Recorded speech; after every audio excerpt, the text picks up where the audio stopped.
ఇప్పుడు no cost cough syrup తో 60 రూపాయల విలువ గల ఇన్హేలర్ పూర్తిగా ఉచితం. దెబ్బకి దగ్గు జలుబు మాయం. పక్కాగా ప్లాన్ చేసింది. ముందుగా చోరీకి ఎంచుకున్న ఇంటిలో కేర్ టేకర్ గా చేరి ప్రియుణ్ణి రప్పించుకుంది. సమయం చూసి చోరీ చేసి పారిపోవాలని నిర్ణయించుకున్నారు. అయితే రిటైర్డ్ ఇంజనీర్ తిరగబడ్డంతో దారుణంగా హత్య చేసి డబ్బులతో పరారయ్యారు. అయితే పోలీసులు పక్కాగా ప్లాన్ చేసి వీరిని పట్టేశారు.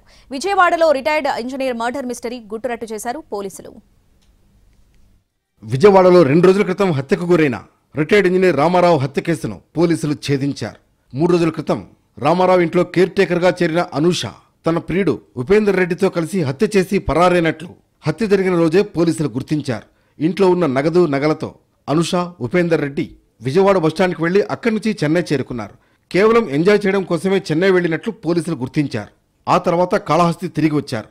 గతంలో ఉపేందర్ రెడ్డి కాళహస్తిలో సెల్ ఫోన్ షాప్ నడిపాడు. దీంతో అక్కడ సిమ్ కార్డు తీసుకునేందుకు ఉపేందర్ రెడ్డి, అనూష వచ్చారు. విషయం తెలుసుకున్న పోలీసులు ఇద్దరిని కాళహస్తిలో అదుపులోకి తీసుకుని విజయవాడ తీసుకొచ్చారు.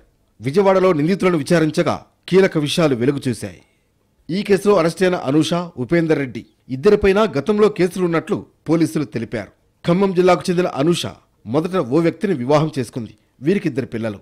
మొదటి భర్తను విడిచిపెట్టి సిద్దిపేటకు చెందిన మరో వ్యక్తిని పెళ్లాడింది. తర్వాత మోజో యాప్ ద్వారా ఉపేందర్ రెడ్డి పరిచయం అయ్యాడు. హైదరాబాద్కు చెందిన ఉపేందర్ రెడ్డి కారును అద్దెకు తిప్పుతూ జీవనం సాగిస్తున్నాడు.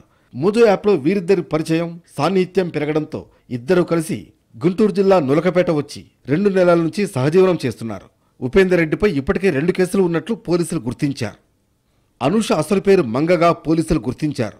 వివాహాలు చేసుకోవడం, మోసాలు చేయడం అనూష ప్రవృత్తిగా ఉన్నట్లు పోలీసులు గుర్తించారు. రామారావు ఇంట్లో ఉన్న డబ్బు నగదును దోచుకు వెళ్లాలని అనూష, ఉపేందర్ రెడ్డి ముందుగానే నిర్ణయించుకున్నారు. ఇంటి బీరువాలో పెద్ద ఎత్తున డబ్బు ఉందని గ్రహించారు. తొలుత రామారావు కంట్లో కారం కొట్టి డబ్బుతో పరారవ్వాలని ప్రయత్నించారు. అయితే రామారావు తిరగబడడంతో ఆయన్ను హత్య చేసినట్లుగా పోలీసులు నిర్ధారించారు.